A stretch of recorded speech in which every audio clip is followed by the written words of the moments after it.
नमस्कार दोस्तों, welcome to direction study point. मैं हूं सौरभ शुक्ला। देखिए, इस वीडियो में बात करने वाले हैं आपका जो यूपी पीएससीएल एग्जीक्यूटिव असिस्टेंट का जो आपका फाइनल रिजल्ट तो आ चुका है। कल हमने बात किया था कि आपका जो है पोस्ट प्रेफरेंस जो है यानी कि डिस्कॉम का प्रेफरेंस कैसे भरना होगा। हमने कल बताया कि आपको किस डिस्कॉम में कितने डिस्ट्रिक्ट हैं, ये सब बात हो चुकी है। अब हम बात करते हैं इस वीडियो में कि देखिए आपका सैलरी का स्ट्रक्चर क्या होने वाला है, क्योंकि देखिए सबसे इंपॉर्टेंट चीज़ होती है सैलरी, क्योंकि अंत में सारी सुविधाओं को देखना ही हमारे लिए ज़रूरी होता है कि हमें क्या क्या फैसिलिटी मिलने वाली है, हमारी सैलरी कितनी होगी, इन हैंड सैलरी क्या होगी, इंक्रीमेंट कब कब लगता है। देखिए पूरे बात करने वाले हैं इस वीडियो में, तो वीडियो में ज़रूर अंत तक बने रहिएगा। ये वीडियो आपके लिए बहुत ही बेनिफिशियल होने वाला है। पूरा हम स्ट्रक्चर जो है डिस्कस करेंगे, इंक्रीमेंट कैसे कैसे होती है, कब होती है, इन हैंड सैलरी, सीपीएफ, सब जो है इस वीडियो में डिस्कस करने वाले हैं। तो वीडियो में ज़रूर अंत तक बने रहिएगा। चैनल पर अगर आप पहली बार आए तो ज़रूर सब्सक्राइब करिए ताकि आपको आगे आने वाली सूचना जो है ज़रूर मिलती रहे। तो आइए शुरू करते हैं आज का वीडियो।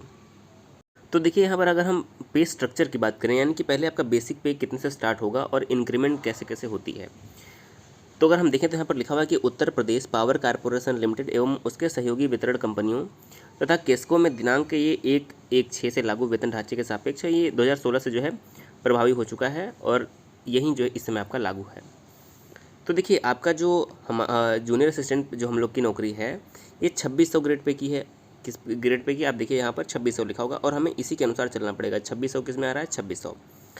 तो 2600 ग्रेड पे के अंतर्गत जो आपका शुरुआती होगा वो होगा 27,200 बेसिक ग्रेड पे होगा। कितना होगा, 27,200 जो है आपका बेसिक ग्रेड पे होने वाला है आपका पहला, यानी कि बिना इंक्रीमेंट के। इंक्रीमेंट साल में आपका एक बार होगा। अब हम मान लेते हैं कि जैसे कि इस समय जुलाई अगस्त चल रहा है, सितंबर में अगर आपकी ज्वाइनिंग मान लीजिए होती है, तो जो अगली आपकी इंक्रीमेंट होगी वह जुलाई के बाद, यानी कि सितंबर के आसपास ही जो है अगली इंक्रीमेंट आपकी होगी। अगर ज्वाइनिंग हम लोग की होती है जनवरी के बाद, तो आपकी जो इंक्रीमेंट होगी अगली वो जनवरी के बाद होगी। तो याद रखिए कि जो अगला इंक्रीमेंट होगा वो जुलाई के बाद, जुलाई अगस्त सितंबर अक्टूबर में कभी भी होगा। तो पहला जो आपका सैलरी बेसिक रहेगा 27,200, फिर जब पहला इंक्रीमेंट होगा वो कितना हो जाएगा, पहला इंक्रीमेंट हो जाएगा 28,200, फिर 28,800, फिर 29,700, फिर ऐसे जो है चलता जाएगा आपका। ये हर साल जो है आपका बढ़ता रहेगा, क्योंकि 2600 ग्रेड पे है, तो इसको आप ध्यान रखिए, नंबर 4 पे है। तो बेसिक कितना रहेगा आपका 27,200 और हर साल जो है बढ़ेगा, वो हमने दिखा दिया। इसको भी आप देख सकते हैं कि पूरा नीचे तक कहाँ तक गया है। 5वें साल में 30,600, फिर 31,500, 32,400, 33,400, 34,400 बढ़ता जाएगा ऐसे, 35,400, 36,500। तो ये आपका जो हो जाएगा बेसिक पे प्लस इंक्रीमेंट आपका हो गया। दूसरी जो प्रमुख सुविधा होती है वो आपका होता है हाउस रेंट अलाउंस, यानी कि HRA का, यानी कि आपको रहने के लिए घर की क्या व्यवस्था रहेगी। तो अगर हम बात करते हैं अब HRA की, क्योंकि सारी सुविधाओं को देखना भी ज़रूरी है हमारे लिए। तो यह कि संशोधित दरों पर मकान किराया भत्ता अनुमान्य कराए जाने की स्वीकृति प्रदान की जाती है, यानी कि जो मकान किराया भत्ता होता है, हाउस रेंट अलाउंस। तो देखिए क्योंकि आपका ये पोस्ट कौन सा था, नंबर 4 वाला था, आपने देखा होगा अभी क्रम संख्या क्या था, 4, वेतन पे मैट्रिक जो है 4 वाला आपका है। तो इसमें अगर हम देखें श्रेणी, देखिए इतने शहरों को 3 श्रेणी में बांटा गया है, श्रेणी A, B, C, यानी कि अ ब स में बांटा गया। तो श्रेणी A के जो शहर में अगर आपकी नियुक्ति होती है, जैसे कि लखनऊ में हो गया, कानपुर शहर में हो गया, आगरा में हो गया, मेरठ में हो गया, गाजियाबाद में हो गया, प्रयागराज में, तो ये सब वाराणसी में हो गया, तो ये सारे क्या होते हैं, श्रेणी A में आते हैं। तो अगर श्रेणी A के शहर में आपकी नियुक्ति होती तो आपको जो है HRA मिलेगा 3,000 रुपये। ये सिटी पर डिपेंड करेगा किस शहर में आपकी जो है ज्वाइनिंग हो रही है। अगर आपको श्रेणी B में लेवल में मिलता है तो आपको 1,500 मिलेगा HRA, और श्रेणी C में मिलेगा तो आपको जो है 1,000 जो है आपको HRA मिलेगा। तो ये 3 HRA जो यहाँ पर आपको दिखा है, ये आपका किस शहर में आपकी ज्वाइनिंग होती है, पोस्टिंग होती है, उसके अनुसार जो है आपका HRA दिया जाएगा। इसको याद रखिए, 3,000, 1,500 और 1,000। अब आते हैं पूरे बेसिक स्ट्रक्चर पे, यानी कि आपको पूरी सैलरी जो है इन हैंड, यानी कि पूरी बात अब करने वाले कितनी मिलने वाली है। तो UPPCL एग्जीक्यूटिव असिस्टेंट आपका 1273 पोस्ट के लिए फाइनल रिजल्ट आ चुका है, जिसमें से मेरा भी रिजल्ट जो है इसमें आया है और मैं भी इसमें सेलेक्टेड हूँ। तो जो भी आपको बात बताऊँगा बिल्कुल सटीक बताऊँगा, ताकि क्योंकि हमें और आपको साथ में काम करना है, तो कोई भी परेशानी ना होने पाए। देखिए पहले ही मैंने बताया कि बेसिक पे आपका कितना रहेगा, बेसिक पे आपका रहेगा 27,200 रुपये, ये आपका बेसिक पे शुरुआती में रहेगा।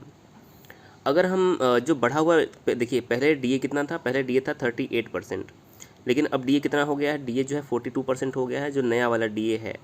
तो अगर नया वाला DA लागू रहेगा तो कितना मिलेगा DA, 42%। और जो DA मिलता है वो बेसिक सैलरी का मिलता है, यानी कि बेसिक सैलरी का 42% आपका DA हो जाएगा, क्योंकि आपकी बेसिक सैलरी है 27,200। तो 27,200 का जो आपका DA हो जाएगा 42%, वो हो जाएगा कितना, 11,424। तो बेसिक पे हो गया आपका 27,200, DA हो गया 11,424। बिल्कुल ध्यान से देखिएगा।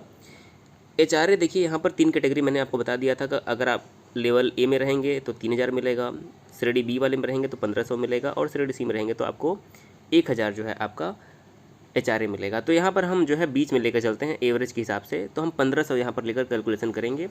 इसके अलावा आपको 3,000 पे कैलकुलेशन करना है, उस पर कर सकते हैं, 1,500 पे या 1,000 पे। इसमें हम लेकर चल रहे हैं 1,500 रुपये के हिसाब से हम कैलकुलेशन करेंगे।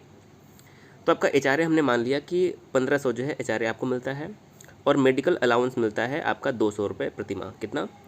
तो 200 रुपये आपका मेडिकल अलाउंस हो गया।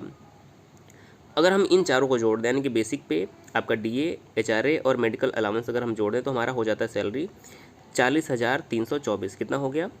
40,324। अब इसमें से आपकी इलेक्ट्रिसिटी बिल जो है कटती है 540 रुपये, जो अब तक का नियम है। तो अब तक के नियम के अनुसार 540 रुपये आपकी कट जाएगी इलेक्ट्रिसिटी बिल के लिए।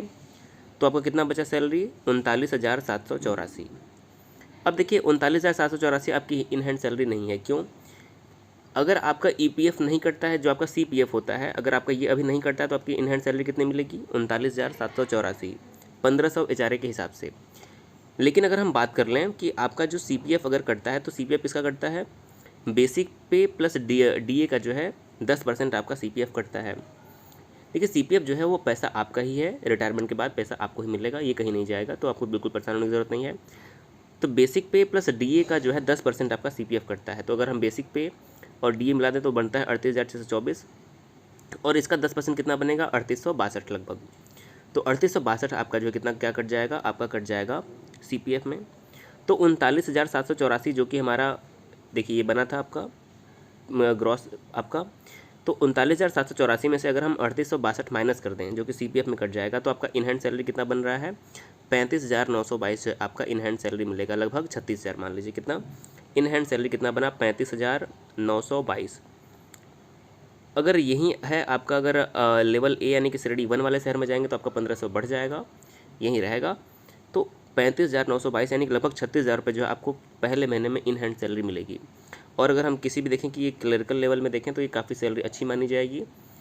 तो ये आपका रहेगा बेसिक सैलरी के बाद आपका इन हैंड सैलरी 35,922। तो उम्मीद है कि इसमें आपको सारी बात क्लियर हो गई होगी, क्योंकि देखिए हम सबको साथ में काम करना है, UPPCL एग्जीक्यूटिव असिस्टेंट में ही रहना है, तो सारी जानकारी आपको बिल्कुल सही समय पर मिलेगी। तो देखिए हमने आपको जो है डिस्कॉम प्रेफरेंस के बारे में जानकारी दे दिया है, और सैलरी के बारे में भी जानकारी दे दिया है। इसके अलावा अगर कोई जानकारी आप पूछना चाहते हैं, कोई जानकारी बचती है, कोई मन में आपके डाउट है, तो आप ज़रूर पूछिए। सारी जानकारी आपको ज़रूर दी जाएगी। वीडियो अगर पसंद आए तो अपने दोस्तों के साथ ज़रूर शेयर करिए, ताकि सबको जानकारी मिल सके।